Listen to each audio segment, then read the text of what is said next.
What's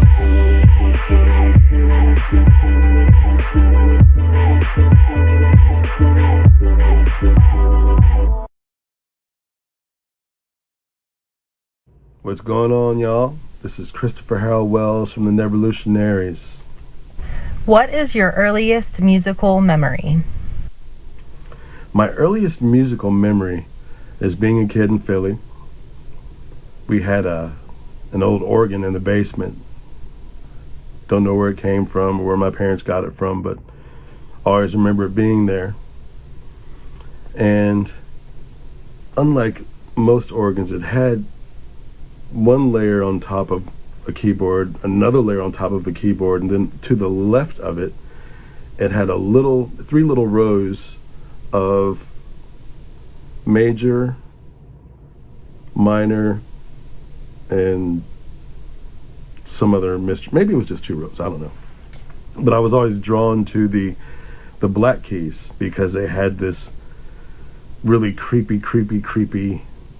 feel to them, and I was really into like monsters and stuff like that when I was a kid, and it reminded me of like the vibes from monster movies.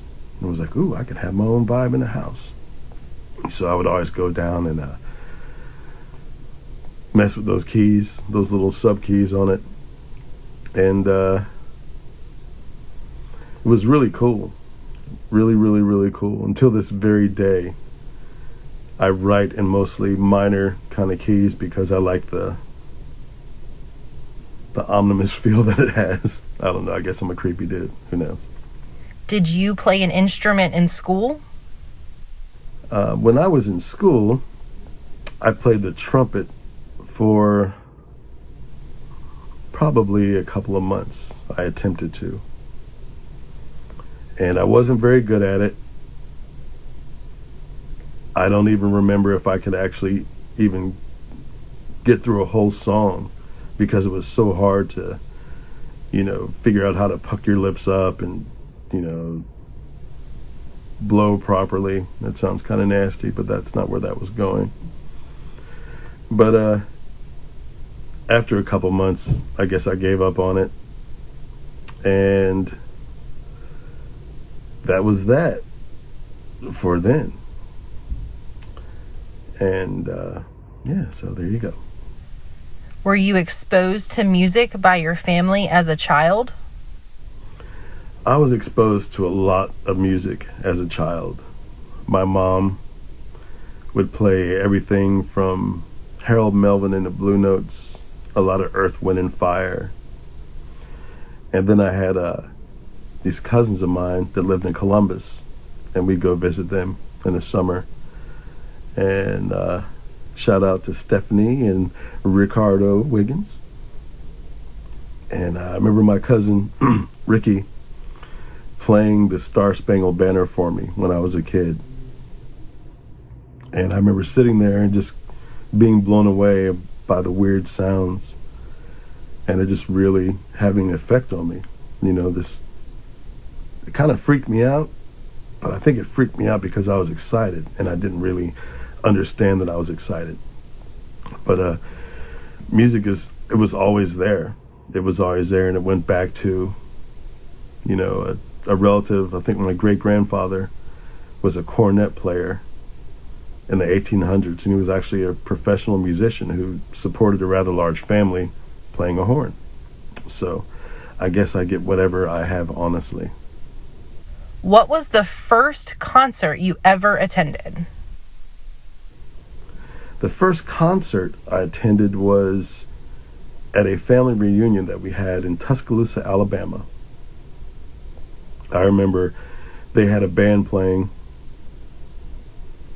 and I was sitting in front of the band, and I just was transfixed.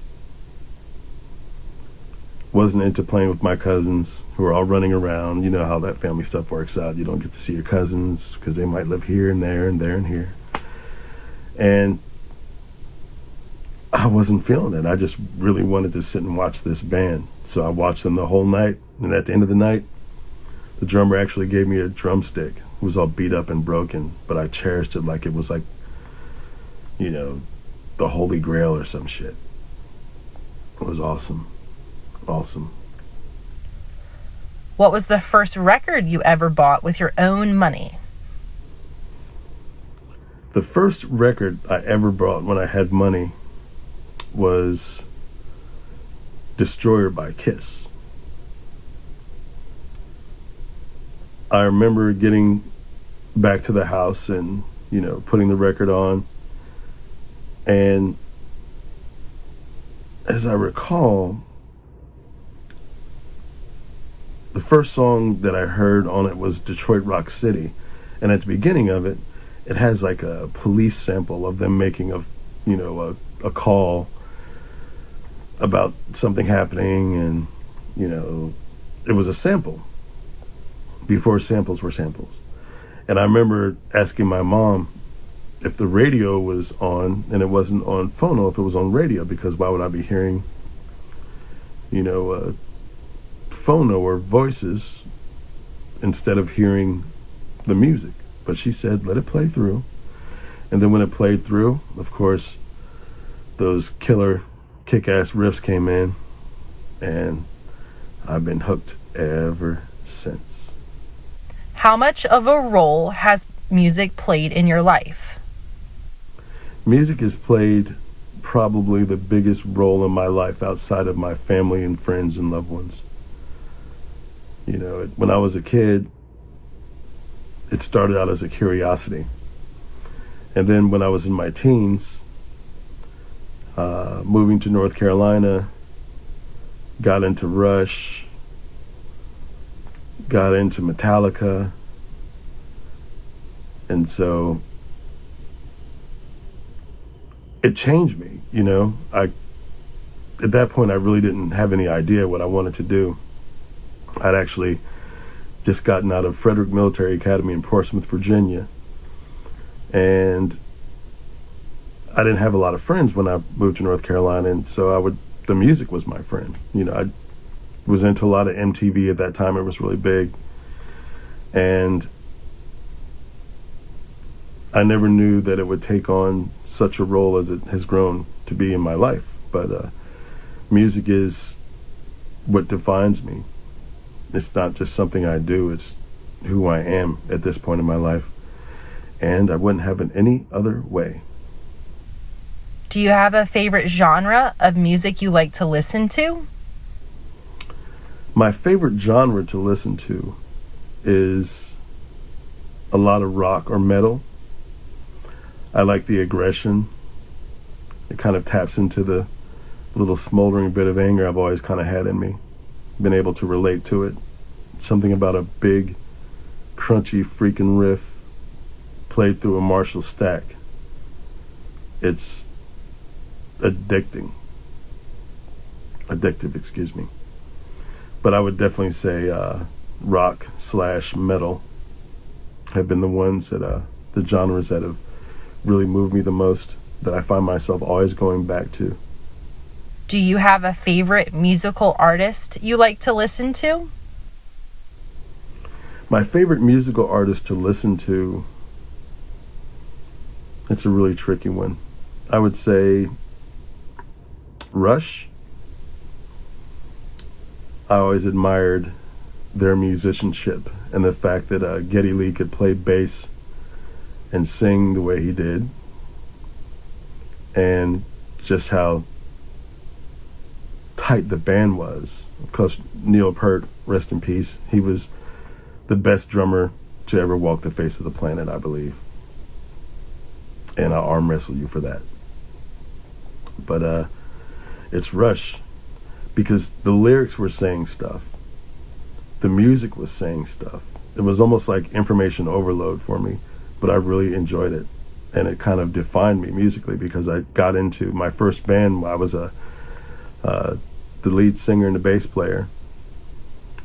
And it was a three-piece. We had a great drummer, had a decent guitar player, and Rush was a bomb for me. Do you have a favorite record or song? My favorite record or song? That's another tricky one. I would say Siamese Dream by the Smashing Pumpkins. At the time when I got into the Pumpkins, I was really, really starting to put both feet into my musical career, or what I thought was a musical career time. At the time, I was really impressed by the production of it. Just the light and shade of the record, to go from these really delicate ballads to these really guitar frenzied rockers, and it was fantastic. It was almost like he was in my head saying things that I was thinking, and I really connected to it. So Siamese Dream is definitely my favorite record. Do you have a song you would like played at your funeral? At the time of my funeral, I would like for them to play the song Bury Me in Smoke by Down. Number one, it's probably one of the most badass metal songs, or songs in general, that I've ever heard in my life. There's like a soul to it. There's an urgency, and there's this unyielding power to it. And the lyrics to it are classic. So, when I die, bury me in smoke. This is Chris Wells from the Neverlutionaries. Thank you, Brutally Delicious, for having me on. And I hope to see you all soon. Peace.